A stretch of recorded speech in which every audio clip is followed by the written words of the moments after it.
Para finalizar la sección de aplicaciones de las leyes de Newton y fuerzas, estudiaremos ahora lo que es el plano inclinado y las poleas, también conocidas como algunas de las máquinas simples.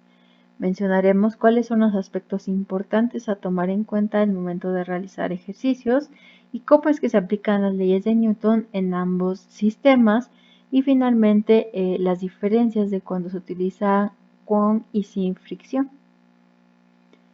Como podemos observar en esta imagen, tenemos dos casos y en el primero de ellos estamos hablando de que el objetivo principal era desplazar esta caja desde la base hasta esta altura y que ahora vamos a conocer por la letra H. Y en el segundo caso se tiene el mismo objetivo, sin embargo se está empleando o utilizando lo que es conocido como un plano inclinado. Entonces, como podemos observar en ambos casos, el objetivo principal o final es exactamente el mismo y lo único que está variando es la forma en cómo realizamos el desplazamiento. En el primer caso, la distancia recorrida es simplemente h y en el segundo caso, la distancia recorrida está asociada ahora con la hipotenusa de este plano inclinado visto lateralmente y que asociamos con la letra L.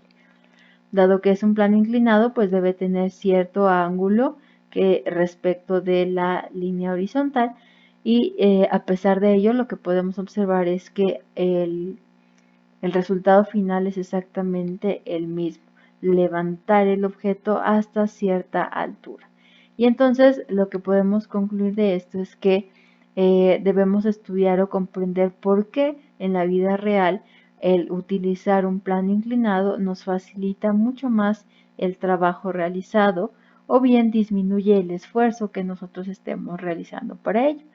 Y la respuesta ahora para realizar estos desplazamientos se encuentra a partir del estudio del diagrama de cuerpo libre asociado al objeto ahora colocado sobre el plano inclinado. En este caso, vuelvo a mencionar, el objeto que vamos a estudiar es una caja, en este caso de color azul y de masa M. Recordemos que para realizar su diagrama de cuerpo libre, lo que debemos de hacer primero es dibujar una esferita o un círculo que vamos a imaginar que concentra toda la masa de dicho objeto. Y entonces a partir de ahí vamos a dibujar todas las fuerzas que aparecen sobre este mismo objeto. Y la primera fuerza importante y que siempre vamos a dibujar es la que conocemos como la fuerza debida a la gravedad o que también llamamos como peso.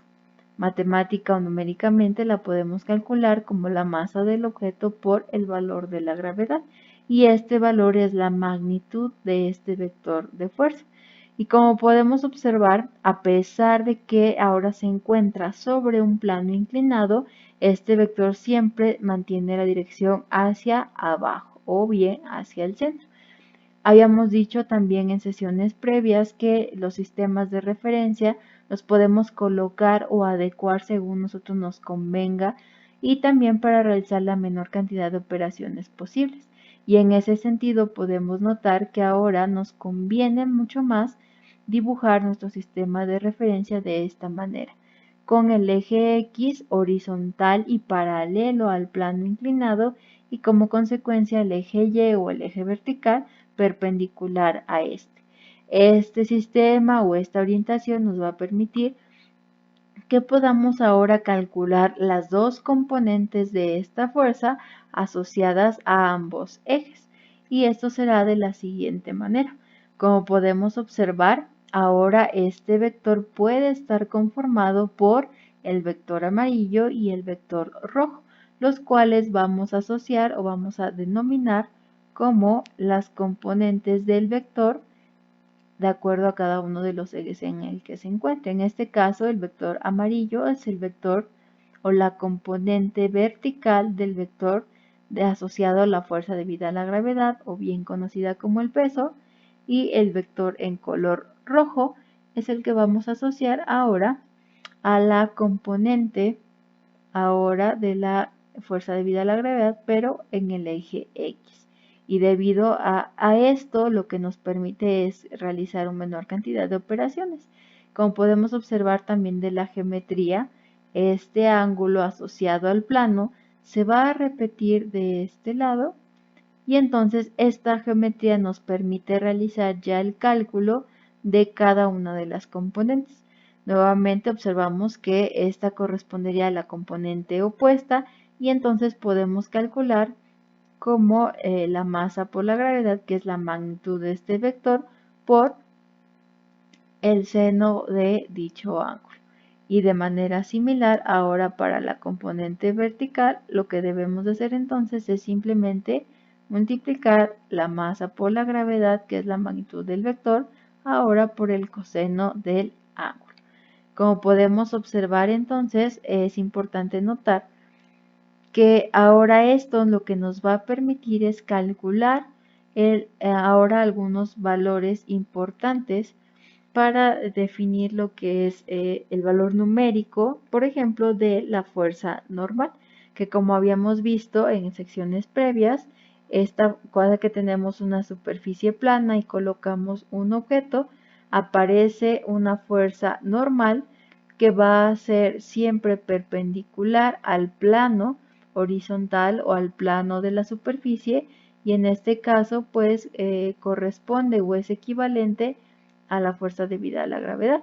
Ahora notemos que para que esto se cumpla y para que el objeto no se desplace hacia arriba o hacia el eje Y positivo o hacia el eje Y negativo, pues es necesario que aparezca una nueva fuerza llamada también fuerza normal, pero que ahora tendrá por magnitud un valor igual a la masa por la gravedad por el coseno del ángulo, debido a la geometría con la que estamos trabajando.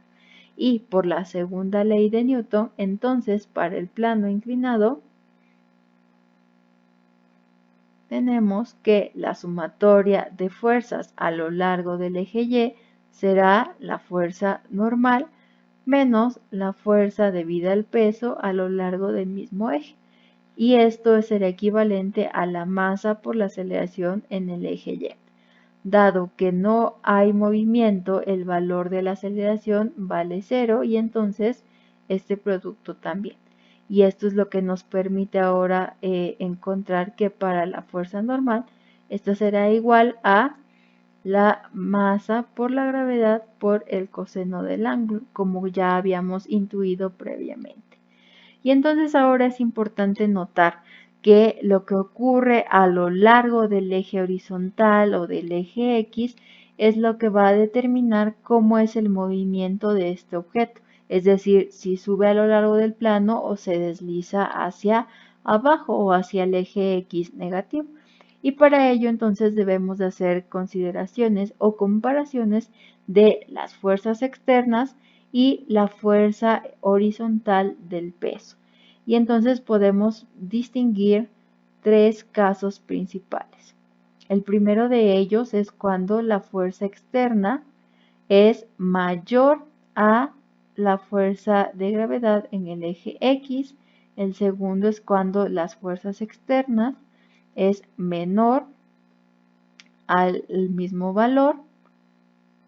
Y finalmente tenemos ahora que la fuerza externa puede ser incluso igual en magnitud a la fuerza de gravedad a lo largo de dicho eje.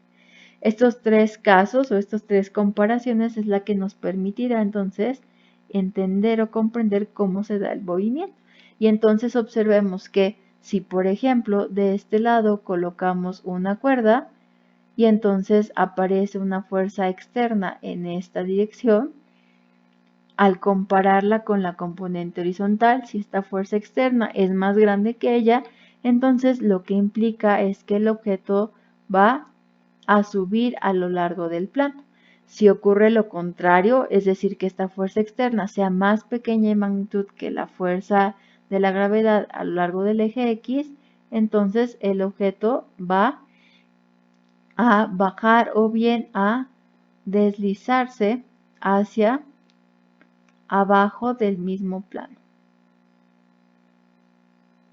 Y en el otro y último caso, si la fuerza externa es igual o equivalente en magnitud a la componente horizontal, pues entonces el objeto no se moverá. Y estas son las 3 comparaciones importantes que debemos de observar cada que realizamos un ejercicio de este estilo. Otro aspecto importante que debemos notar pues es qué ocurre cuando aparece la fricción. En el caso de que ahora hubiera fricción y además ocurre esta primera situación, entonces como el objeto tiende a subir o a deslizarse hacia arriba, pues entonces la fuerza de fricción tendrá que aparecer en sentido contrario. Ahora para el siguiente caso, si aparece fricción y el objeto se desliza hacia abajo, pues entonces la fuerza de fricción tendrá que presentarse en sentido contrario. Y en el último caso, pues simplemente tendremos fricción estática debido a que el objeto pues no se está moviendo. Y esto lo que nos permite es cambiar o dibujar cada uno de los posibles casos que pueda tener nuestro objeto. En el primero de ellos, entonces la fuerza de fricción está en este sentido y hacia la derecha o hacia arriba tendríamos entonces la fuerza externa. Todo esto obviamente a lo largo del eje Y. En este segundo caso, ahora tendremos el caso opuesto. La fuerza de fricción es hacia la derecha y ahora hacia la izquierda o hacia abajo sería la fuerza externa.